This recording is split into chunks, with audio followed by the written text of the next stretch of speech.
Vote मांगने खतर throw पतम लट वोट वरी गो ज्यादा वरी आखिरत गो त्रो उमर साहब वोट उमर साहब गो कामयाब उमर साहब वजीर आला जम्मू कश्मीर तुंद वोट कायद जनाब उमर अब्दुल्ला साहबन बोजुन मगर आज से कथ वन बह तिकाज आजमाइश आय तुह आज बे अकिस वरियस मन और इंशाल्लाह मे उम्मीद मे भरोस इत तुह उमर अब्दुल्ला साहबस पनुन एतमाद पनुन भरोस पन्ने वोट से दितव वरी ब्रोट और दुपरे आग महमूद से 3 रके वो वोट से अवेलेबल हो तब क्या चीज करो बस वो तो अवेलेबल हो वो तो अवेलेबल कटोक्षी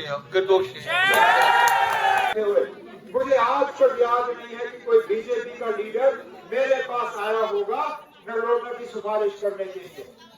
इसके बरक्स जो भी मुझे बड़गाम से मिला, चाहे वो नजीर हो चाहे कोई और हो, जो भी बात बड़गाम के लिए मांगी गई कि बड़गाम को जो तवज्जो मिलनी चाहिए थी वो नहीं मिलती, इसलिए मैं चाहता था कि बड़गाम से नुमाइंदा वो हो जो कम से कम आपके बीच में रह के आपके मुतालबे जो हैं हल कर सके, आपकी बात कर सके, आपके जज्बातों की कदर कर सके। लेकिन मैंने बड़गाम को छोड़ा नहीं। बेशक कागज पे मैं आपका एमएलए नहीं हूँ, फिर के वजीर आला का फैसला करेगा न हिंदुस्तान के वजीर आजम का, और कहीं ना कहीं तभी अल्फाजों में इस चीज को पीडीपी के सदर ने भी कबूल किया है। मैं कहीं पे उनका एक रील देख रहा था कल, उन्होंने तकरीर के दौरान ये कहा कि अगर नेशनल कॉन्फ्रेंस ने हमें ये एक सीट छोड़ी होती तो क्या फर्क पड़ता, और बिल्कुल बात सामने आ गई। इस एक सीट से हुकूमत को फर्क नहीं पड़ेगा, वो तो महबूबा जी ने भी अब तस्लीम कर लिया है। ये नहीं है कि बड़गाम की एक सीट पे पीडीपी जो है आगे जाके हुकूमत करेगी, वो 3 है, ज्यादा से ज्यादा 4 बनेंगे। हुकूमत बनाने के लिए 50 चाहिए, अभी भी बहुत पीछे है, तो कम से कम अगले कई सालों तक उनको मौका नहीं आएगा। तो ये इलेक्शन न वजीर आला बनाने के लिए है न मैं पीडीपी से क्यों डरूं ना।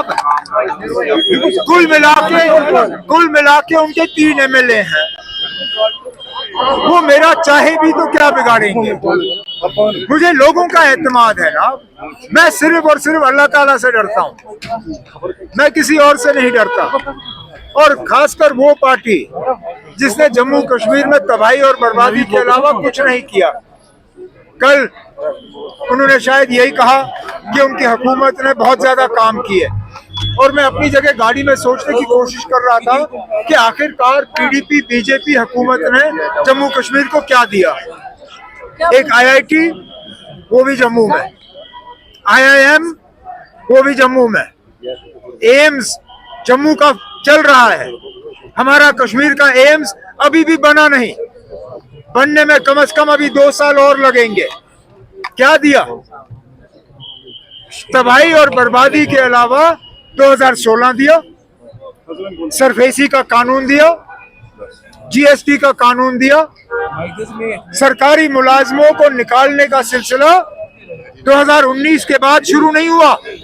पीडीपी बीजेपी की हुकूमत में सबसे पहले दस्तखत करने वाली महबूबा मुफ्ती साहिबा थी, जिनके ऑर्डर के तहत सरकारी मुलाजिम जो हैं उनको नौकरी से बेदखल किया गया। तो इस जमात ने यहाँ तबाही और बर्बादी के अलावा लोगों को कुछ नहीं दिया, और उस तबाही और बर्बादी को हम ठीक करने की कोशिश कर रहे हैं। इसलिए मैं उनसे नहीं डरता हूँ। मेरी तो सिर्फ ये कोशिश है कि बड़गाम के लोगों को अगले 4 साल के लिए सही नुमाइंदगी मिले। इस एक सीट से ना कोई हुकूमत बनेगी ना कोई हुकूमत गिरेगी।